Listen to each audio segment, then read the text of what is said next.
मन्तव्यकै क्रमलाई नै जोड्न चाहन्छु। आजको कार्यक्रममा सुन्नै पर्ने व्यक्तिको हिसाबले आजको कार्यक्रमका विशिष्ट वक्ता, विशिष्ट महानुभाव, विशिष्ट व्यक्ति, उहाँसँग त्यो शब्दको भण्डार हो। त्यो कारणले हामी साना खुद्रा मसिनाका शब्दहरूले दाइलाई त्यो उहाँको सम्मानमा पनि नपुग्ला भन्ने म यही पनि निवेदन गर्न चाहेँ र म दाइलाई मन्तव्यको निम्ति हार्दिक आमन्त्रण गर्न चाहन्छु। डाक्टर नवराज लम्साल, मन्तव्यको निम्ति। मैले सर्पले सर्प खुट्टा देख्छ भन्छन्। 30 वर्ष रेडियो नेपालमा बिताएँ, बोलेरै बिताएँ। 10 वर्ष बिबिसीमा बिताएँ, बोलेरै बिताएँ। यदि अक्षर र आवाज नभएकै म भोकै हुन्थेँ। म बाँचेकै भनेको कि अक्षरले हो कि आवाजले हो। त्यस कारणले त्यो तपाईँको आजको बोली वास्तवमा राम्रो थियो। म यही कुरा गर्ने थिएँ। आज साँच्चै रमाइलो र भव्य समारोह रह्यो। मलाई साँच्चै धेरै भाइले उद्घोषण गर्दा नि कति धेरै कुरा भन्नुभयो। म त्यस्तो धेरै परिवर्तनको लागि धेरै काम गरेको अथवा के होइन, गर्नुपर्छ भन्ने अपेक्षा भएको र समाजमा जात जाति धर्म सम्प्रदाय भूगोल र भाषाभन्दा मान्छे माथि हुन्छ।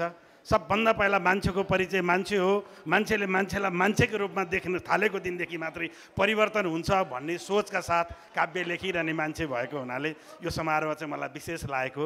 समारोहमा अध्यक्षता गरिरहनुभएका सुशील भाइ, अहिले म समय रह्यो भने भन्छु सुशील भाइसँग बडा ठुलो संस्मरण छ मेरो, 20औं वर्ष पुरानो।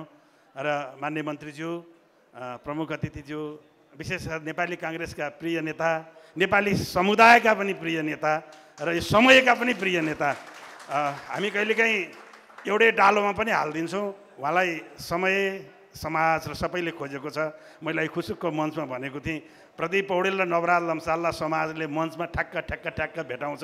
1 महिना अघि अमेरिकामा माननीय मन्त्रीज्यू नेपाल फर्किने र म भर्खर त्यहाँ पुगेको एकै दिन परेको थियो। ठक्क न्युयोर्कमा जनसम्पर्क समिति अमेरिकाले राखेर हामीलाई एउटै मञ्चमा राखेर एकजनालाई स्वागत एकजनालाई बिदाई गरेको थियो। आज सुशील भाइले फेरि हामीलाई भेटाइदिनु भयो। माननीय मन्त्रीज्यू, तपाईँको मेरो भेट चाहिँ निरन्तर होस् भन्ने समाजले चाहे जस्तो छ। म केन्द्रीय सदस्यलाई मात्रै भेट्न चाहन्न, अर्को दमदार पोर्टफोलियोसहित भेटेको प्रदीप पौडेलको अपेक्षा पनि गरिरहेको छु। त्यो चाहिँ यो शीर्षकमा लेखेको परिवर्तन त्यही हुन्छ होला भन्ने लाग्छ। अलिकति ठट्टा गरे पनि, अलिकति रमाइलो गरे पनि, उहाँ पनि र यहाँ पनि लामो भइसकेको छ समय। अघि नै भने परिवर्तन के का लागि, परिवर्तन कसरी, परिवर्तनको मूल कुरा के हो? हामी भित्रै छ परिवर्तन। हामी भित्रै परिवर्तन खोज्न जरुरी छ। मैले सधैँ भन्ने गरेको, प्राय अघि सरहरूसँग कुरा गर्दै थिएँ, सधैँ भन्ने गरेको कुरा के हो भने शिक्षाको मूल जरोबाट, चेतनाको मूल जरोबाट हामी विकसित भएर माथि आउनुपर्छ भन्ने लाग्यो। अघि गणेश रिजाल अङ्कललाई देखिरहँदा मुकुन्द रिजाल अङ्कलको ठक्क अनुहार पनि आएको थियो र यहाँ सबैजनाले सम्मान गर्नुभयो, सम्झनुभयो। उहाँसँग मेरो पारिवारिक सम्बन्ध पनि छ। मैले अझ खुलेरै भन्दा रमाइलै हुन्छ। उहाँहरूकै छोरी चेली बिहे गरेको हुँ आजभन्दा 37 वर्ष पहिला। म चाहिँ 10 वर्ष लागे कि नातिनीको हजुरबाउ पनि हो। त्यस कारणले कहिलेकाहीँ मैले हजुरबाउ पनि 10 वर्षको नातिनीको हजुरबाउ भएर अलिकति बर्ता कडा बोलेँ भने पनि मलाई क्षमा रहन्छ। हाम्रो समस्या शिक्षामा छ। हाम्रो परिवर्तन शिक्षाबाट सुरु गर्नु जरुरी छ। हामी आजको मितिसम्म विश्वविद्यालयमा गौतम बुद्ध पढाउँछौँ। रामेश्वर सरलाई देखाएको थिएँ, सर विश्वविद्यालयमा गौतम बुद्ध पढाउँछौँ, बुद्धको माथि थेसिस गराउँछौँ। राजपाट छोडेको, दरबार छोडेको, राजसी सुखशैल छोडेको, जङ्गल गएको, तपस्या गरेको, ध्यान गरेको, विपස්සना ध्यानको आविष्कार गरेको, अन्तर्चेतनामा आफ्नै उज्यालो, भित्रको उज्यालो खोजेको, त्यो दिव्य उज्यालो खोजेको त्यो महापुरुष हो। त्यो महापुरुषलाई पछ्याउनुपर्छ भनेर पढाउँछौँ। पढेको भोलिपल्ट यही समाज हो। फलानुको छोरोले गाडी किनिसक्यो, तेरो खै। फलानुको छोरोले घर किनिसक्यो, तेरो खै। फलानुको छोरोको ब्याङ्क ब्यालेन्स यति छ, तेरो खै। अनि हामी पढाउँछौँ गौतम बुद्ध। पैसा नकमाउने छोरालाई, भोलिदेखि छोरीलाई टोक्न थाल्छौँ। सबभन्दा भ्रष्टीकरणको प्रारम्भ हाम्रो समाजबाट भएको छ। क्षमा गर्नुहोला, हामीले परिवर्तन चाहिँ यही समाजबाट सुरु गर्नु जरुरी छ। तपाईँ बेलुका घरमा अघि साना 3-4 जना छोरीहरूलाई देखाएको थिएँ मैले, बाबुहरूलाई देखाएको थिएँ। उनीहरू उनीहरूलाई होमवर्क गर्न हतार छ, अमला दुखिसक्यो, होमवर्क गर्न जानेनन्, उनीहरू इरिटेट भइसके। तिनकै अगाडि झ्याम गीत बजाएर, सङ्गीत बजाएर तपाईँ आफू शिव हमालका भव्य गीतहरू फुर्सदमा सुनाउला, तर तिनको होमवर्क गर्ने बेला तपाईँ युट्युब बजाएर बस्नुहुन्छ। राम्रोसँग होमवर्क गर भन्नुहुन्छ। हामीले के गर्यौँ? चुरोट तमाखु नखा भन्छौँ, छोराछोरीलाई किन्न पठाउँछौँ। हामीले के गर्यौँ? रक्सी नखा भन्छौँ, आफै रक्सी खाएर साँझ घर जान्छौँ। के गर्छौँ? त्यस कारणले हामीले हाम्रो समाजको परिवर्तन हामी आफैबाट गर्नु जरुरी छ। हेर्नुहोस्, सोचमा परिवर्तन, विचारमा परिवर्तन। अघि उपमेरज्यूले भन्नुभएको थियो युवा मात्रै भएर भएन। त्यो युवा चाहिँ सोचको युवा पनि हुनु पर्यो भनेर। तर अलिकति कठिनतापूर्वक केही समाजको शिक्षामा एउटा समस्या छ र सबभन्दा यो समाजले परिवर्तन गर्न जरुरी रहेको दुईटा कुरा छ। अहिले एउटा आत्महत्या छ, एउटा आत्मदाह छ। मान्छेहरू आत्महत्या गरिरहेका छन्, आत्मदाह गरिरहेका छन्। एउटी आमा बच्चालाई काखमा राखेर आफै पुलबाट हाम फालेर मर्न तयार भएकी छे। हामी कसका लागि राजनीति गर्छौँ? म कसका लागि कविता लेख्छु? मेरो 8वटा किताब छन्, 3टा महाकाव्य छन्। भाग्यवश मैले मदन पुरस्कार पनि महाकाव्यमै पाएको। त्यस कारणले म महाकाव्य 3टा लेखिरहेको छु। म 2-3 महिना मेरो 4थो महाकाव्य आउँछ। म 4-4वटा महाकाव्य लेखिरहेको छु यो युगमा, 400 पेजको हाराहारी। तर म कसका लागि लेखिरहेको छु, कसका लागि बोलिरहेको छु? मान्छे डिप्रेसनमा छ, मान्छे आत्महत्यामा छ, मान्छे फ्रस्ट्रेसनमा छ, मान्छे निराशामा छ। अहिले पुल बन्ला नबन्ला 2 वर्षपछि बनाउला, 10 वर्षपछि बनाउला, स्कुल नबन्ला, ठुलो घर भोलि बनाउला, पालिकाको देख्दै डर लाग्ने सिंहदरबार घर किन चाहियो भोलि बनाउला, तर हामीलाई ठुल्ठुला बाटो चिल्लो सर्प जस्ता भोलि बनाउला। मान्छे बचाउन जरुरी छ। आज धेरै युवाहरू फ्रस्ट्रेसनमा छन्, धेरै युवाहरूमा कुण्ठा छ, वितृष्णा छ। राज्य सत्तामा प्रतिनिधित्व गरेको अनुहार हेर्नुभयो भने विदेशी डोनर एजेन्सीमा जागिर खाएर मस्त अगाउँछ अनि सुकिलो कोट लगाएर खरर अङ्ग्रेजी बोलेर यहाँ आउँछ। तपाईँ हामीलाई अङ्ग्रेजीमै भन्छ। तपाईँले जीवनको 30 वर्ष पोलिटिक्स गरेर जनताको नागरिकता बनाउनु भयो, जन्म दर्ता गरिदिनु भयो, बिरामी हुँदा अस्पताल जानुभयो, अनि त्यो जनताको छिमेकको समस्याको समाधान गरिदिनु भयो, मलाम जानुभयो, बिहेमा जानुभयो, व्रतबन्ध जानुभयो र पोलिटिक्स गर्नुभयो। तर त्यो पोलिटिक्समाथि बाहिरबाट हामी जस्ता कि कविता लेखेको, कि जागिर खाएको, कि कतै गएको मान्छे जम्प गर्न आउँछौँ र पोलिटिक्स भाँड्ने बिथोल्ने म जस्ता बिच्चका बिचौलियाहरू। तपाईँले एउटा शिक्षकलाई भनिदिनुहोस्, अब झोला हिजो एउटा परिवर्तन गर्ने बेला थियो, राजनीतिक परिवर्तन पुग्यो महाशय, अब राम्रो पढाउनुहोस्, समाजको राम्रो शिक्षक मात्रै हुनुहोस् भनेर भनिदिनुहोस्। निर्ममतापूर्वक भन्नुहोस्, प्रदीप सर तपाईँले बरु चुनाव हार्नुभयो भने पनि ढुक्कले भनिदिनुहोस्, टिचरहरू हो, टिचर मात्रै भएर बस, राम्रो टिचर हो भनिदिनुहोस्। के अरे सांसद नभएर, मन्त्री नभएर भगवान कोइरालालाई घाटा छ, सन्दुक रुइतलाई घाटा छ, हरिवंश आचार्यलाई घाटा छ, आफ्नो क्षेत्रमा शिव हमाललाई घाटा छ। आफ्नो क्षेत्रमा राम्रो गर्यो भने हुन्छ नि। म महाकाव्य लेख्ने मान्छे, महाकाव्यमा मदन पुरस्कार पाएको मान्छे, म कविता लेखिरहेको छु। मैले राम्रो कविता लेखेर यो समयको अब्बल कवि भएँ भने मलाई पुग्यो नि त। म धादिङमा टिकट माग्न जाउँ, 84मा म पनि चुनाव लड्न जाउँ, म पनि सांसद हुने। जब मलाई मेरो महाकाव्यमाथि विश्वास हुँदैन, म राजनीतिको भर्याङ चढेर टिकट माग्न आउँछु। एउटा डाक्टर जबसम्म आफ्नो डाक्टरी पेसामाथि विश्वास हुँदैन टिकट माग्न जान्छ। एउटा इन्जिनियर इन्जिनियरिङ पेसामाथि विश्वास छैन, टिकट माग्न जान्छ। एउटा शिक्षक राम्रो पढाउँदैन, टिकट माग्न जान्छ। एउटा प्राध्यापक राम्रो पढाउँदैन, टिकट माग्न जान्छ। तपाईँलाई सुनको थालीमा कसले हालिदिन्छ? यो परिवर्तन देखेपछि मलाई उग्र कुरा भन्न मन लाग्यो कि भने परिवर्तन हामीले गरेनौँ। ल तपाईँ डाक्टर हुनुहुन्छ, तपाईँलाई सांसद हुनु परेको कि यो मुलुकको स्वास्थ्यमा परिवर्तन ल्याउनु परेको? मुलुकको कुनै डाक्टरले टप 20 समस्या लेखेर मान्य मन्त्रीज्यू यो हाम्रो समस्या भनेर तपाईँ कहाँ आएको छ? म साहित्यको विद्यार्थी, नेपाली साहित्यको समस्या, हाम्रो भाषाको समस्या यो हो भनेर मैले कहिल्यै संस्कृति मन्त्री वा शिक्षा मन्त्रीमा गएको छु, जाँदिनँ। हामी के गर्छौँ भने नि, हजुरबा उमेरका प्राध्यापकहरू, अलिकति शिक्षामै मैले फोकस गरेको, धेरै विद्यार्थीहरू भेटेर नाति उमेरका भाइ बहिनीलाई राति राखेर दारू खुवाएर तेरो पार्टीको मान्छे शिक्षा मन्त्री साहब विश्वविद्यालय मलाई भिसी बनाइदे भन्ने प्राध्यापक सरहरू बडा निर्ममतापूर्वक कोही मान्छे सडकमा उभिएर बोल्नु जरुरी छ। त्यो रिस्क म उठाउँछु। नाति उमेरका बच्चासँग बसेर दारू खाएर तेरो मन्त्रीलाई भनेर उपकुलपति बनाइदे भनेर भन्न जाने प्राध्यापकहरू मञ्चमा आएर शिक्षा बिग्रियो भन्ने हिम्मत राख्छन् कि राख्दैनन्? उनले हात उठाउनु, मलाई पोलिटिक्स चाहिँदैन, मलाई शिक्षा भए पुग्छ, जीवनको 40 वर्ष पढाएँ भन्ने शिक्षक प्राध्यापक छ कि छैन? हाम्रो समस्या हामीभित्रै छ, परिवर्तन हामीभित्रै खोज्न जरुरी छ। यो चाहिँ मैले बाहिरको कुरा गरेँ। अब अलिकति अन्तर्चेतनाको कुरा, हामीले यो समाजलाई बहुरूपमा हेरेनौँ। हाम्रो समस्याको जड बहुरूपमा किन हेरेनौँ भने आज 25 वर्ष पुगेर मास्टर्स गरेर एउटा भाइ वा बहिनी यो मञ्चमा उभियो भने तपाईँ यो एउटा मान्छे उभिएको, एउटा छोरा उभिएको हो, एउटा छोरी उभिएको भन्नुहुन्न। तपाईँ के भन्नुहुन्छ? यसको घर कहाँ हो? पहाड, यो पहाडिया हो। यसको घर कहाँ हो? मधेस, यो मधेसी हो। यसको थर के हो? लम्साल, यो बाहुन हो अथवा क्षेत्री हो। यसको थर के हो? परियार, यो दलित हो। यसको घर कहाँ? पूर्व, यो पूर्वको हो। यसको बाउले कहाँ भोट हालेको थियो? फलानु पार्टीमा, फलानु पार्टीको कार्यकर्ता हो। 25 वर्ष पुगेको भाइ र बहिनी यो समाजमा हात उठाएर मान्छे भएर उभिन पाउँदैन, उसलाई तपाईँ अर्कै खालको 10वटा विशेषण लाउनुहुन्छ। तपाईँको बाले मैले भोट हाले ठाउँमा मेरो छोरीले भोट हाल्छ हाल्दैन, त्यो कुनै जरुरी छैन। मलाई सगर्व भन्छु, 15 सालमा मेरो हजुरबाउ कुनै पार्टीको तर्फबाट बुथ प्रतिनिधि हुनुहुन्थ्यो, हजुरबा मरेर जानुभयो, वडा सदस्य नै हुनु भएन। 36मा निलोको प्रचार प्रसारमा मेरो बाउ थिए, बाउ पनि मरेर गए। 42 सालको सत्याग्रहमा पुरुषोत्तम दाहाल जस्ता मेरा गुरुहरूसँगै बालकृष्ण खाँड, नवीनराज जोशीहरूको टिमसँगै पुलिसको कस्टडीमा 10 कक्षा पढ्दा कस्टडीमा गएदेखि अघि भाइहरूले भने जस्तो 62-63 आन्दोलनमा सिंहदरबारभित्र मोटरसाइकलको ट्याङ्की खोलेर ट्याङ्की मुनि तुल राखेर प्रतिगमन मुर्दाबाद लोकतन्त्र जिन्दाबाद भनेको तुल लगाएर ठोकेर कान्तिपुर टेलिभिजनबाट अनि जगत नेपाललाई बोलाएर गजबको न्युज छ सिंहदरबारभित्र आऊ भनेर मेरो आफ्नै हातले किला ठोकेर जगत नेपालले खिचेर कान्तिपुर टेलिभिजनमा देखाएपछि सिंहदरबारमा आगो बलेको त्यो 62-63 हो। मेरो सबै नेताहरूसँग पहुँच छ।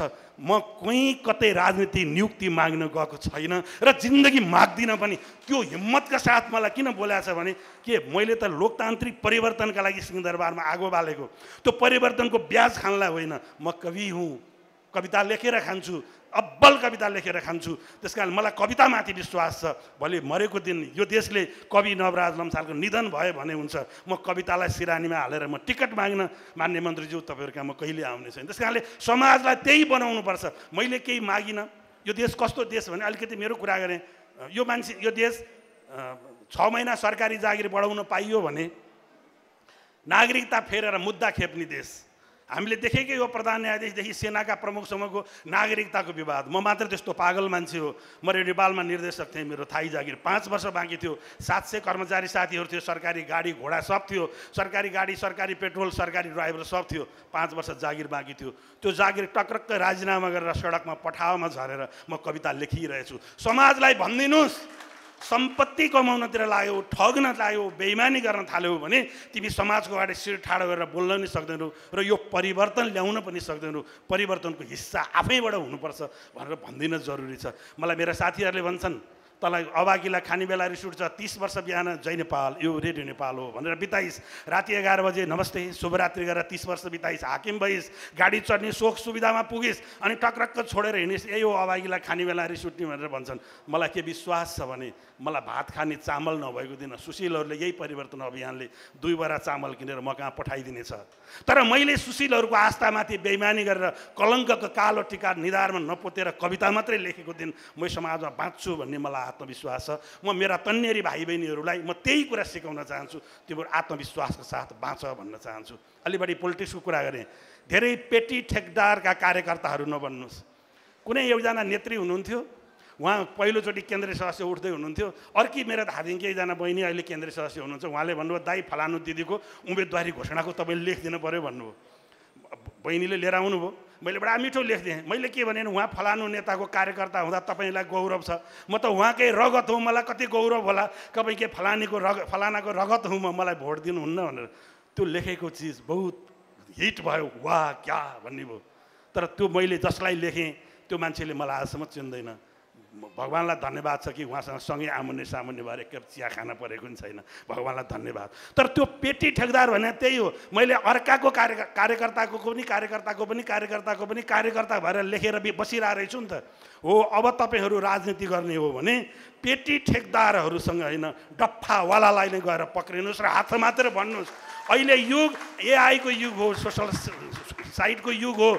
तिम्रा काम मैले गर्ने हो भने मेरो क्षमता यो छ भन्नु पर्यो। एउटा मान्छे विदेश बसेर जागिर खान चाहेर योजना आयोगमा, उदाहरणका लागि मात्रै भने ठ्याक्कै योजना आयोगमा जान्छ, उसले 5 वर्ष योजना आयोग अथवा कति वर्ष हो सरकार चलाउनु पर्दैन, 6 महिना राजीनामा गरेर ऊ चाहिँ चुनाव लड्न जान्छ। चुनाव लडेर हारेपछि 5 वर्ष जनतासँग बस्नु पर्दैन? अनि त्यसपछि फर्काएर कुनै मन्त्रालयमा ठुलो विशेषज्ञ भएर गाडी चढ्छ, लाज लाग्दैन? त्यसपछि ऊ अर्को एउटा भयङ्कर ठुलो राजनीति नियुक्ति लिएर जान्छ। ए भाइ बहिनी हो, तिमीहरू गाई चराएर बसिरहेका छौ कि लेखेर बसिरहेछौ?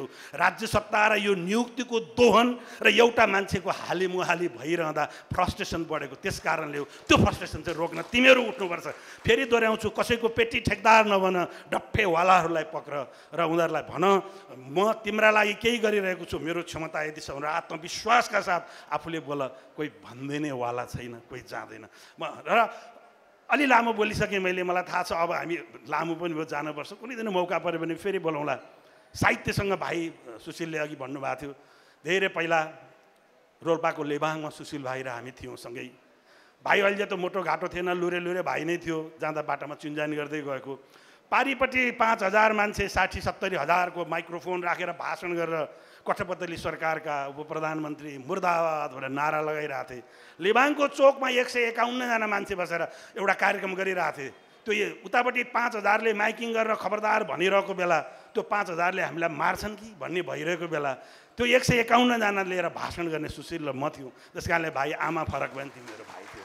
तर त्यसको ब्याज हामीले खोजेनौँ र खोज्दैनौँ पनि। हो, त्यो एउटा परिवर्तन चाहिँ हामीले भनौँ। आउँदाखेरि गाडी दुर्घटना पऱ्यो, भयङ्कर ठुलो दुर्घटनामा, त्यो दुर्घटनामा हामी बाँचेर सकुशल फर्क्यौँ। त्यो पनि नत्र अहिले मरेको कति वर्ष भइसक्थ्यो। त्यहाँ त्यो खालको एउटा सम्बन्ध संस्कार छ भाइको। त्यो बेला भाइ जति नरम थियो, अहिले यतिका मान्छेलाई भेला गर्न सक्ने भइसक्दा पनि उसँग त्यो नरमपना अहिले पनि बाँकी छ। भाइले फोन गर्यो, दाइ यो कार्यक्रम छ भने, मैले हुन्छ भने आएँ। तर हाम्रो चाहिँ सबभन्दा मैले अघि भनेको फ्रस्ट्रेसन असाध्य धेरै छ मान्छेमा, निराशा धेरै छ, कुण्ठा धेरै छ। तिनीहरूको निराशा कुण्ठा चिर्नका निम्ति केही गर्न जरुरी छ। तन्नेरीहरू हिम्मत छ भने कसैलाई अनादर नगर, कसैलाई गाली नगर, कसैलाई तितो नबोल, मैले यति बोले जस्तै कडा पनि नबोल, तर तिमी सूची बनाऊ।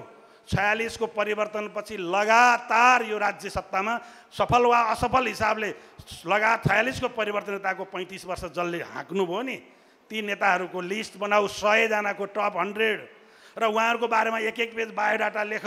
एउटा 100 पेजको किताब बनाऊ र किताब बोकेर जाऊ र देऊ भन। तपाईँले यो मुलुक 35 वर्ष हाँक्नुभयो, तपाईँले यो मुलुकलाई असाध्यै राम्रो बनाउनु भयो। अब कृपया तपाईँहरू घरै बसेर अभिभावक हुनु, हामीलाई आशीर्वाद दिनु भन। शिर निहुरो पार अनि टाउकामा हात राखेर नमस्कार भन। लहर एउटा फुल पनि देऊ, खादा उडाइदेऊ, बिरामीमा पनि औषधि किनिदेऊ र तिम्रो आफ्नो पार्टी लाइन के हो म जान्दिनँ। त्योभन्दा माथिको टप 100 मान्छे जो 46 देखि हुनुहुन्छ नि, उहाँहरूलाई सप्रेम सादर बिदाई गर र त्योभन्दा तल्लो पुस्तामा झर। त्यो चाहिँ हुनेछ परिवर्तन। कि खाल्टामा जान्छ, बिग्रिन्छ, योभन्दा बिग्रिने ठाउँ छैन। के राम्रो हुन्छ, सुध्रिन्छ, त्यो आँट तन्नेरीहरूले गरेनौँ। र यो कार्यक्रमको भाषण छ केसी भरे बेलुका एकजना बुढा दाइका भव्य कार्यक्रम भयो नि दाइ भनेर भन्न नजाऊ, भन्न मन लाग्यो भने फोन गरेर भन। त्यति चाहिँ म भाइहरूलाई भन्छु। यो मैले प्र्याक्टिकल कुरा गरेको। र अर्को कुरा, भाइ बहिनीहरूलाई भने मैले दाइ दिदीहरूलाई भन्नु छैन। मैले अघि नै भनिसकेँ 10 वर्षको नातिनीको हजुरबाउ हुँ। र भाइ बहिनीहरू बहुत ठुलो महत्त्वाकाङ्क्षा नराख्नुहोस्, समयले आफै हिर्काउँछ। रेड नेपालमा मेरो एउटा साथी थियो, घर तनाउ थियो। यो बाबा चुनावमा भोट हाल्न जान भनेको, मैले नगएर के हुन्छ भने उसको परिवार काठमाडौँमा भोटर सङ्ख्या 6 जना रहेछ। ए बाबा 6 जना छ, जाऊ न भनेको ऊ जान मानेन, गएन। प्रदीप पौडेलले 5 भोटले चुनाव हार्नुभयो अनि उसले चाहिँ थुक्क मान्यो अनि उसलाई हामीले सधैँभरि गाली गऱ्यौँ। तर त्यो उहाँले निराशा थिएन, काठमाडौँ आएर किल्ला तोडेर मन्त्री भएर। एउटा मन्त्री 3 घन्टादेखि सार्वजनिक समारोहमा बस्दा एउटा गालीको शब्द पनि सुन्नु नपर्ने कति भाग्यमानी मन्त्री यार हो तपाईँ। त्यो मन्त्री हुने गरी धैर्य राख्नुहोस्। हामी बिहानै हामी फास्ट मुभिङ खोज्छौँ, फास्ट मुभिङ हुँदैन। अहिलेको तन्नेरीको समस्या फास्ट मुभिङ खोजेका छन्, फास्ट मुभिङ नगर्नुहोस्। एउटा आमाले बच्चा पाउन 9 महिना लाग्छ, एउटा मकै एउटा कोदो फल्न 3 महिना लाग्छ। त्यो लामो हुन्छ। तपाईँ केरा जिन्दगी बाँच्ने कि कटुस जिन्दगी बाँच्ने? केरा यही वर्ष फल्छ, यत्रो ठुलो हुन्छ, यत्रो ठुलो घरी हुन्छ, छोडाउन पनि सजिलो छ, खान पनि मिठो छ। तर कटुस, त्यो कटुस फल्न 10 वर्ष लाग्छ। खाना झुस फाल्नुपर्छ, फुटाउन कडा हुन्छ, भित्र मिठो हुन्छ। तर त्यो कटुस अरू 100 वर्ष बाँच्छ। तपाईँ 10 वर्ष धैर्य गरेर 100 वर्ष बाँच्ने कटुस बन्ने हो कि आजै जन्मेर आजै फलेर आजै मरिसक्ने केरा बन्ने हो? सोच्नुहोस्। आजका युवाहरूसँग केरा बन्ने चेतना बढी छ, कटुस बन्ने चेतना छैन। तपाईँसँग आत्मविश्वास हुन जरुरी छ। तपाईँले यो 10 वर्ष कतिवटा किताब पढ्नुभयो? तपाईँको रुचि अर्थशास्त्रमा अर्थशास्त्र पढ्नुहोस्, पोलिटिकल साइन्समा पोलिटिकल साइन्स पढ्नुहोस्, साहित्यमा साहित्य पढ्नुहोस्, भूगोल पढ्नुहोस्, अन्तर्राष्ट्रिय सम्बन्धमा पढ्नुहोस्, एआई अहिले पछिल्लो टेक्नोलोजी पढ्नुहोस्। त्योसँग रिलेटेड यो 10 वर्षमा कतिवटा किताब पढ्नुभयो? तपाईँले हर दिनको अखबारको हेडलाइन पढ्नु भएको छ कि छैन? भरे बेलुका सुत्ने बेला आजको मेजर टेलिभिजनले के न्युज लेख्यो तपाईँलाई थाहा छ? मेजर रेडियोले के न्युज बजायो तपाईँलाई थाहा छ? यो समाजको अन्तर्द्वन्द्व र पार्टीभित्रको अन्तर्द्वन्द्वको बिउ के हो तपाईँलाई थाहा छ? तपाईँले किताब पढ्नु भएन। अघि एकजना म्याडमले बिचारा कस्तो राम्रो बोल्नुभयो, तर उहाँले गणेशमान सिंहले गरेको परिवर्तन बाहेक र आफूले एउटा के खोलेको भन्दा उहाँका प्रति मेरो अनादर होइन, केही भन्न सक्नु भएन, नसक्नु ठुलो अपराध होइन, तर नसकेको जानकारी पनि हुनुपर्छ नि। तर तपाईँ अब पनि उहाँलाई नेता मानेर तपाईँ कति दिन हिँड्नुहुन्छ? यो काङ्ग्रेस भन्ने पार्टीका धेरै साथी हुनुहुँदो रहेछ, नेताका श्रीमती र छोराछोरीबाट काङ्ग्रेसलाई मुक्त पारेको दिन परिवर्तन आउँछ, त्यो भन्ने हिम्मत गर्नुहोस्। फेरि दोहोऱ्याउँछु, नेताका श्रीमती, माफ गर्नु होला मलाई व्यक्तिगत रूपमा अघि नै भने, मलाई लिनु दिनु केही छैन, नेताका श्रीमती र छोराछोरीहरूबाट मुक्त बनाएको दिन काङ्ग्रेस आफै मुक्त हुन्छ, आफै स्वतन्त्र हुन्छ। अति भयो, अति भयो, अति भयो। स्वाभाविक हुने विकास उहाँहरूले भन्नुभएको रहेछ, बाटो 200 मिटर कम हुन्थ्यो होला, 200 मिटर बढी भयो होला, टेलिफोन आफै आउँथ्यो होला, 5 वर्षपछि आउँथ्यो होला, बिजुली आफ्नो ठाउँमा हुन्थ्यो होला, तर समयले ल्याएको विकासलाई सिस्टमले ल्याएको होइन। यो सिस्टम ल्याउने बेलामा निलम्बनमा परेर सिंहदरबारमा पुलिसले पुरै छामेर पठाउँदाखेरि मारिएको भए छोराछोरी भोकै सडकमै हुने रहेछन्। यो परिवर्तनलाई माया हामीलाई पनि छ, तर यो परिवर्तनले यो समाजलाई के दियो? काठमाडौँ हाकुपटासी र बोलिन कहाँ छ? तराईको झिझिया कहाँ छ? सोलुखुम्बुको सेब्रु कहाँ छ? डोटीको मेयर साहब तपाईँ यहीँ हुनुहुन्छ, तपाईँको भस्सो ढुसो मागल सहित धमारी फाग कहाँ छ? घरदौडा बन्दौडा कहाँ छ? पूर्वको चण्डी र पालम कहाँ छ? समलाबिटको त्यो बाजा कहाँ छ? काठमाडौँमा हाकुपटासी र बुलिन कहाँ छ? त्यो त्यो त्यो हो हाम्रो चिज। संसार परिवर्तन गर्नुहुन्छ, तर हाम्रो भाषा र संस्कृति परिवर्तन हो नि, भरे फर्केर आउँदैन। अघि भाषण गर्दा धेरै साथीहरूले हाम्रो कल्चर जोगाउनुपर्छ, कल्चर जोगाउनुपर्छ भन्नुभयो। तपाईँलाई सम्मान छ, कल्चर जोगाउनुपर्छ, तपाईँले संस्कृति जोगाउनुपर्छ भन्न त सक्नु भएन नि। तपाईँको जिब्रोमा कल्चर राखेर तपाईँ संस्कृति जोगाउने कुरा गर्ने, तपाईँलाई पनि खाइसकेछ समयले। मैले त्यसो भन्न पाउने कि नपाउने? आजभन्दा 212 वर्ष पहिला जन्मेको भानुभक्त, 212 वर्ष पहिला जन्मेको भानुभक्तले लेखेको, कि त शक्ति नभन्नु कि त बछिने दिन हो, क्या नभन्छन् यी भोलि भोलि भोलि हुँदैमा सब घर बितिगो बक्सियो साझ झोली। 212 वर्ष पहिला लेखेको, अहिले अड्डा अदालत त्यस्तै छ कि छैन? हो, साहित्य भने त्यही हो। माधव घिमिरेले लेख्नुभयो, तिम्रो नीति यही छलेर पिठमा हिर्काउने दाउ छ, धरतीमा असहायलाई उभिने सानो कहाँ ठाउँ छ। त्योभन्दा ठुलो मार्क्सवाद कहाँ भेट्नुहुन्छ? देवकोटाले लेख्नुभयो, माटो हो हुन त तथापि गहिरा, आँखा हुने सज्जन दाना सुन्दर स्वर्णका झलझली देखलान् गुडेका कण। देवकोटाले लेख्नुभयो। नवराल लम्साले पनि लेख्यो द्वन्द्वको बेला, सधैँ टुट्ने फुट्ने सबतिर सदा अस्थिर हुने, सधैँ आगो ऐया निरस कविता हरदम सुने, नयाँ आशा भाषा नवरस लगाऊ प्रिय कवि, निराशामा आशा अलिकति जगाऊ प्रिय कवि। चुच्चो नाक परेको कालो अनुहार परे बाहुनको छोरा हुँ। मेरो धरा महाकाव्यमा मैले लेखेँ, एकै देश अनेक जात धर्म, राई र लिम्बू महु, साँच्चै धीर धिमाल वीर बलियो कोचेर मेचे महु, राज्यै छैन र राजवंश भनिने त्यही राजवंशी महु, गनगाई र सतार पूर्वतिरका पूर्वीय थारू महु। प्रत्येकलाई म भन्न जरुरी छ।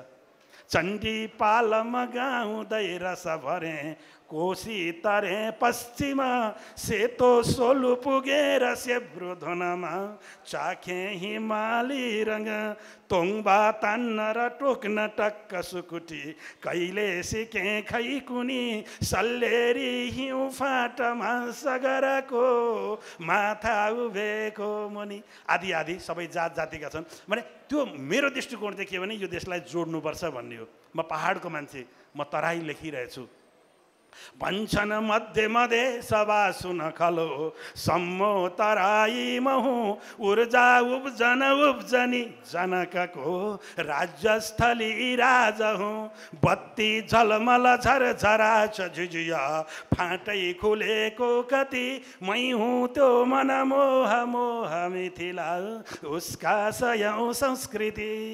बस अन्तमा भाइ बहिनीहरू, तपाईहरूले नवराल लम्साल चिन्नु भएको छैन भने त्यो कुनै ठुलो कुरा होइन, भेट्नु भएको छैन भने त झन् ठुलो कुरै भएन, याद छैन भने ठुलो कुरा छैन। तपाईँका मोबाइलमा केही गीतहरू होलान्, मैले लेखेको पुरानो फतेमानदेखि नयाँ अङ्कित लुइटेलसम्मको मेरा 500 गीत रेकर्ड भएका छन्। त्यो गीतमा त तपाईँका मोबाइलमा केही गीतहरू होलान्। म निराशा र कुण्ठा आज जोसले रिसाएर बोले जस्तो देखिए पनि म निराशा र कुण्ठा चिर्नुपर्छ भनेर लेखिरहने एन्टी करेन्ट बगे जस्तो खालको लेखक हुँ। तपाईँले हेर्नुभयो होला रामकृष्ण ढकालले गाएको गीत दिलको कुरा, यो भाइ बहिनीहरूका लागि। दिलको कुरा नगर दिल माया, धेरै भयो सिसा चाहिँ फुटेको, आगो पानी सँगसँगै बस्दैनन्, जाति भयो तिमीसँग छुटेको, गायक रामकृष्ण ढकाल। अर्को सुन्नुहुन्छ, धेरैपल्ट हारिरहेँ आफैलाई मारिरहेँ, अब तँलाई एउटा खबर पठाएर बाँच्छु, छातीबाट तेरो तस्बिर हटाएर बाँच्छु, त्रिलोक राणाले गाएको। अनि हारहरूमा हार्दिन म, हार टेकेर बाँच्छु, चोटहरूले च्यातिन्न म, प्रहार टेकेर बाँच्छु। त्यो हिम्मत छ? मलाई अघि बढ्न देऊ, मलाई शिखर चढ्न देऊ, बेसीबाट आफै उठ्छु, भिरबाट लड्न देऊ। तन्नेरीले भन्नु छ, म भिरबाट लड्न चाहन्छु, फेरि उठ्न चाहन्छु, माटो टकटकाएर फेरि हिँड्न तयार छु भन्नुहुन्छ। दुःख भयो, आँसु भयो, तर यसमै खुसी थप्नु छ। रुनुहुन्छ होला नि बेला बेला, आँसु भयो तर यसमै खुसी थप्नु छ, जे पर्छ जिन्दगीमा सबै खप्नु छ। बस यति भन्नु जरुरी छ। सुशील भाइ अलि धेरै गाली गरेँ कि क्या होइन? अनि यी सबैको सारमा तन्नेरीहरू हो, आत्मविश्वास लुज नगर, आफ्नो क्षमतामाथि विश्वास गर, आफ्नो सामर्थ्यमाथि विश्वास गर, अभिभावकलाई असाध्यै धेरै प्रेम गर, असाध्यै माया गर। तिम्रो सपना बाबुआमाको असफलताको मलामी नबनाऊ। एउटा मान्छे डक्टर हुन सक्दैन र आफ्नो सपना छोरालाई डक्टर बनाएर पुरा गर्न चाहन्छ भने तिमीलाई डक्टर बन्ने रहर छैन भने नजाऊ। एउटा मान्छे इन्जिनियर हुन नसकेको आफ्नो असफलता छोराछोरीको आँखामा इन्जिनियर बनाउन चाहन्छ भने तिम्रो रुचि छैन भने नजाऊ। बाबुआमालाई सम्मान गर, तिम्रो भविष्य निर्माणमा बाबुआमासँग नि विद्रोह गरेर निस्क। बिपी कोइरालाले भन्नुहुन्थ्यो, म जन्मिँदा नि विद्रोह गरेर निस्केँ, जीवनभर विद्रोह गरेँ। यति भन्छु र बिदा माग्छु। सुशील भाइ धेरै धेरै धन्यवाद, माधव भाइ धेरै धेरै धन्यवाद, धेरै धेरै प्रेम। अर्को दिन फेरि भेटौँला, नभए हामी एक दिन दिनभरि बसेर कविता पनि सुनौला, जीवनका सुख दुःख पनि सुनौला। 6 पटक अफिसरमा लिखितमा नाम निकालेर अन्तर्वार्ता फेल भएर 7औं पटक रेडियो नेपाल इन्ट्री भएर त्यही रेडियो पनि 5 वर्ष बाँकी हुँदा यहाँ आइपुगेको मान्छे हो। के गर्छ असफलताले? भाइहरू त्यो असफलता कुल्चिन जरुरी छ। गोर्खापत्रमा उपसम्पादक माग्थ्यो विजय कुमार, के अरे विजय गच्छदार सञ्चार मन्त्री हुनुहुन्थ्यो, गिरिजाप्रसाद कोइराला प्रधानमन्त्री हुनुहुन्थ्यो। 7 जना उपसम्पादकमा आएको थियो, लिखितमा 1 नम्बरमा नाम थियो। म फेल भएँ किनभने मेरो धादिङमा शक्तिशाली नेता थिएन, म त्यो 7 मा परिनँ, लिखितमा 1 नम्बरमा नाम निकालेँ नि। त्यो बेला छानिएका 7 जना भन्दा म यो समाजसँग संवाद गरेर हिँडिरहेको छु। 6 ठाउँमा अफिसरमा नाम निकालेर पनि म घर गएर मैले के लेखेँ भने धेरै बाटो हिँडिसकेँ, पुग्ने ठाउँ भेट्न सकिनँ, सपनाको सुन्दर संसार विपनामा देख्न सकिनँ, लेखेर बसेँ। अहिलेको तन्नेरीहरूलाई म यही मेरै कुरा भन्न चाहन्छु, 1 2 3 4 5 असफलताहरूलाई कुल्छ र अघिबाट उत्साहका साथ आज सुत्ने बेलामा मजाले आँखा चिम्ल, चिसो पानी 1 गिलास खाऊ, मजाले आँखा चिम्ल, लामो सास फेर, शरीरलाई हल्का बनाऊ, फ्रेस हौ र भन मलाई धेरै प्राप्ति केही चाहिएको छैन, म शान्तिका साथ बाँच्न चाहन्छु, मेरो जीवनको उद्देश्य यो उद्देश्यमा अविचलित रहिरहन्छु भनेर सम्झ्यौ भने परिवर्तन नेपालको साक्षी बसेको पनि सार्थक हुनेछ। सुशील, तिम्रो नेतृत्वको टिम पनि सार्थक हुनेछ र मैले यत्रो मजाले कराएको पनि सार्थक हुनेछ। भाइहरू आत्मविश्वास बढाऊ र डिप्रेसनमा जाने मान्छेहरूलाई बचाऊ। धन्यवाद। जय नेपाल।